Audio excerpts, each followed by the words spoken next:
Bismillahirrahmanirrahim. Assalamualaikum warahmatullahi wabarakatuh. Kembali jumpa bersama saya Uten Sutendi dalam program Desa Berprestasi. Kali ini saya berada di Desa Kertasana, Kecamatan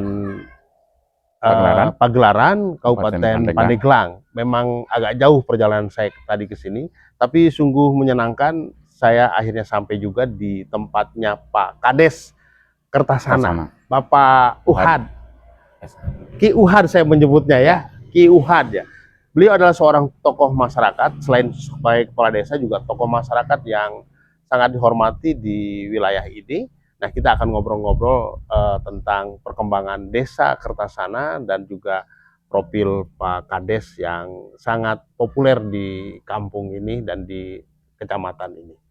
Pak Kades, terima kasih banyak ini saya sudah bisa nyampe ke sini dan diterima oleh Pak Kades. Kemudian kita ngobrol ngopi di ruangan terbuka ini. Ini gedung BUMDes ya? Gedung BUMDes ini. Luar biasa. Lantai 2 ya. Orang lain masih berpikir BUMDes isinya apa dan perlu apa tidak. Ya. Pak Kades sudah bisa buat BUMDes yang mewah ini nih. Gimana ceritanya itu? Alhamdulillah.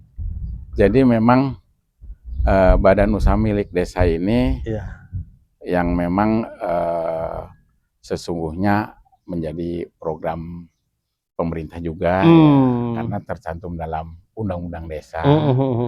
Karena sesungguhnya kalau seandainya memang di desa tersebut infrastrukturnya memang sudah artinya tercukupi dengan skala prioritas yang sudah banyak diakomodir, sehingga memang BUMDes itu salah satu yang untuk didorong untuk menjadi skala prioritas juga. Terus apa yang dikembangkan usahanya di sini? Komoditi apa aja yang menjadi unggulan yang dikelola di bawah BUMDes gitu? Di bawah BUMDes ini yang menjadi sekarang ini adalah alhamdulillah ada ikan mas koki. Ikan mas koki. Ikan sesungguhnya ikan hias. Ikan hias lah ya. Jenisnya mas koki. Mas koki. Ya. Ikan ini setelah ada penelitian dari teman-teman yang pecinta, terutama memang ada apa namanya salah satu eksportir yang meneliti. Sudah ekspor dari sini? Sudah. Oh, oke. Yang meneliti tentang air, yang pada akhirnya ada sebuah kecocokan buat komoditi itu. Sumber air di sini cocok untuk pembudidayaan ikan mas koki. Terus sejauh mana perkembangannya itu? Ikan mas koki. Perkembangan mas koki kita sekarang sudah ekspor ke beberapa negara. Di antaranya? Di antaranya termasuk Australia, Prancis, Inggris, Jepang. Yang terakhir kemarin Sri Lanka juga. Sri Lanka. Ceko juga mas. Wow, jauh sekali ya. Udah. Ya ikannya sudah kemana, kitanya belum, masih di sini. Itu yang membudidayakan Pak Kades sendiri atau melibatkan para warga di sini? Jadi binaan BUMDes. Binaan BUMDes yang memang ini kan ada perlu semacam mencintai juga tentang apa namanya kasih sayang terhadap ikan. Karena budidaya itu kan harus ada rasa cinta, sehingga nyambung dengan perilaku-perilaku yang nyambung. Wah, belum belajar nih filosofi cinta ikan nih. Sehingga bisa berkembang ya. Apa ikannya karena cinta ya? Karena cinta, sehingga kalau ikan hias sesungguhnya dari kalau kita tebar benih kecil kan belum ketemu ikan hiasnya. Iya. Warna juga belum ketemu. Sehingga ada proses, terus proses agak besar, terus timbul warna, ganti-ganti warna juga ketemunya akhirnya di ikan itu yang perlu ketelitian dan sentuhan ya. Sentuhan kasih sayang. Kasih sayang. Memang semua pada akhirnya dengan kasih sayang itu orang bisa menjadi apa saja gitu. Dengan cinta itu. Cinta itu. Nah, kalau boleh tahu seberapa besar kapasitas ekspor dari sini ke luar itu? Ini yang menjadi sekarang kapasitas produksi maksudnya ya? Kapasitas produksinya yang sekarang menjadi kita ingin perluasan lahan itu, yaitu karena tidak terpenuhinya permintaan. Sehingga kita kan dengan keterbatasan fasilitas ya, kolam. Sehingga ketika nanti ada berapa yang sudah bisa kita kirim. Ya kalau untuk sebulannya ada aja kita masuk. Berapa banyak, Pak?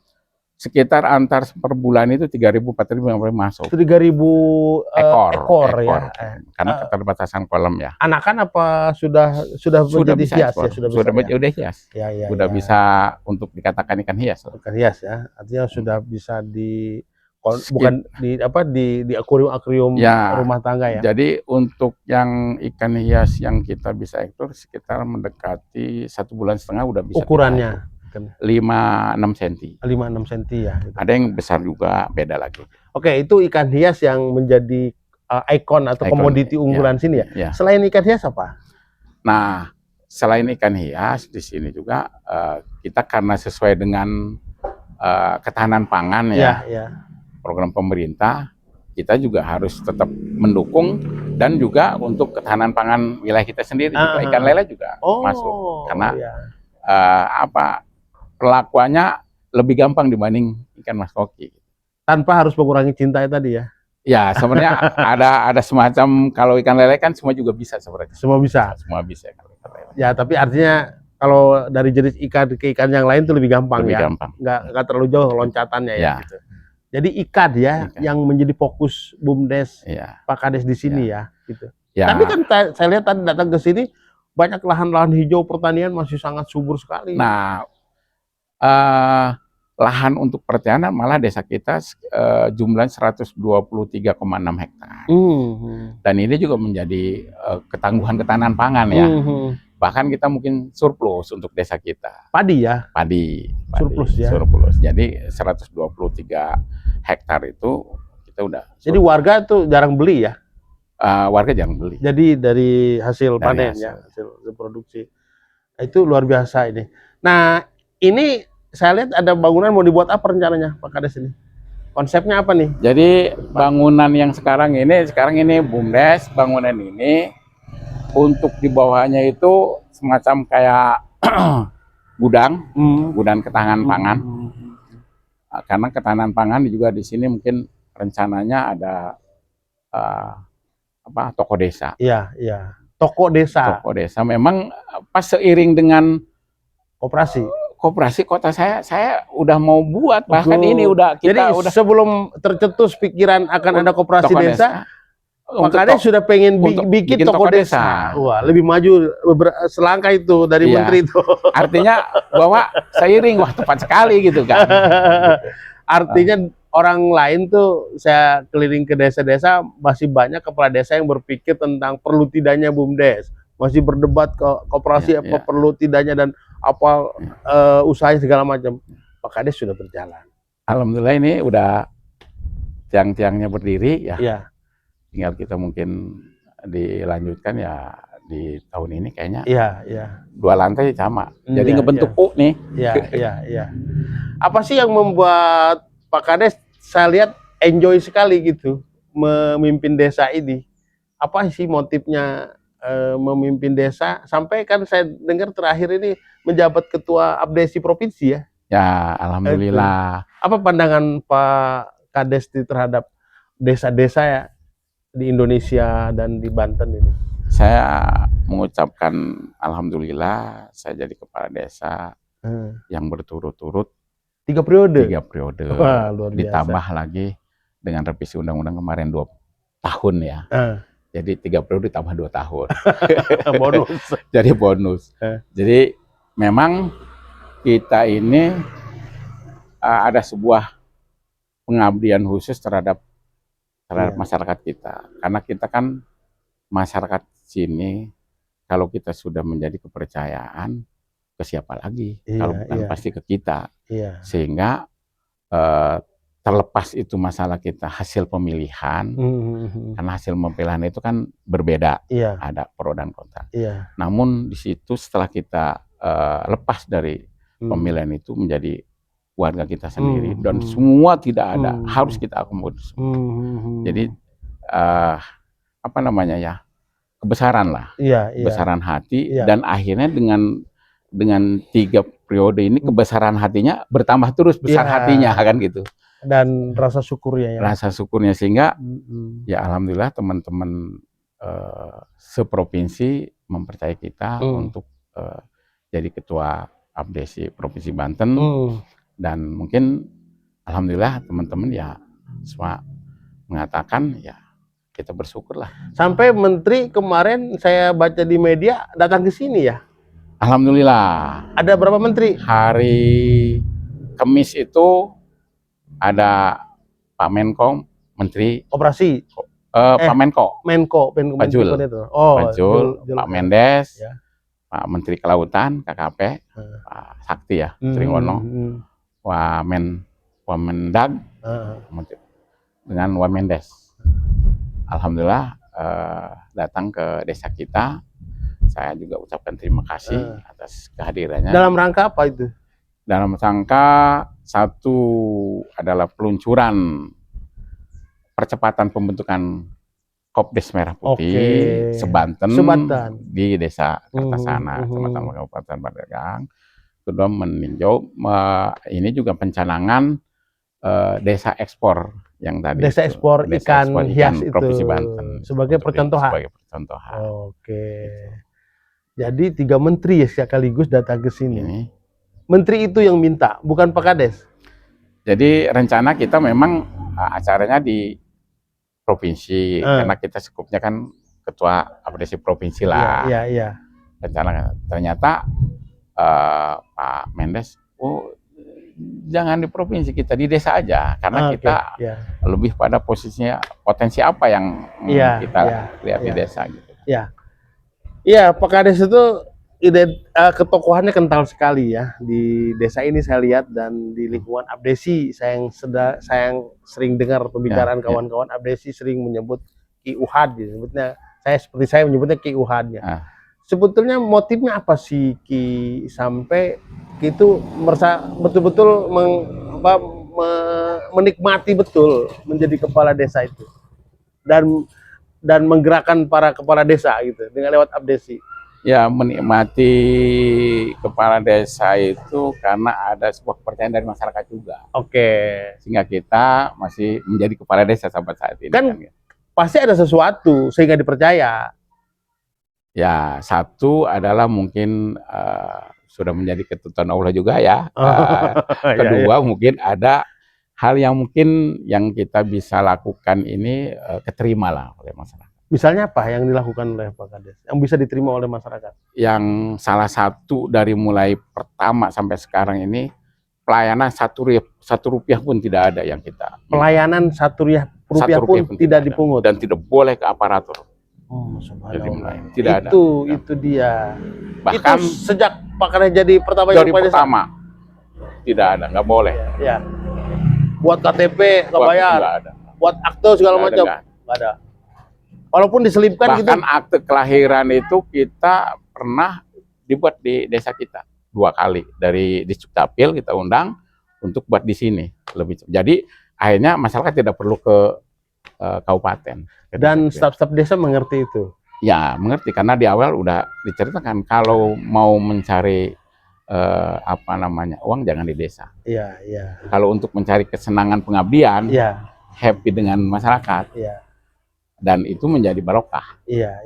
Keberkahan itu bukan karena nilai uang. Karena kita diterima dengan melayani, Allah yang memberikan berkah pada kita. Luar biasa ya.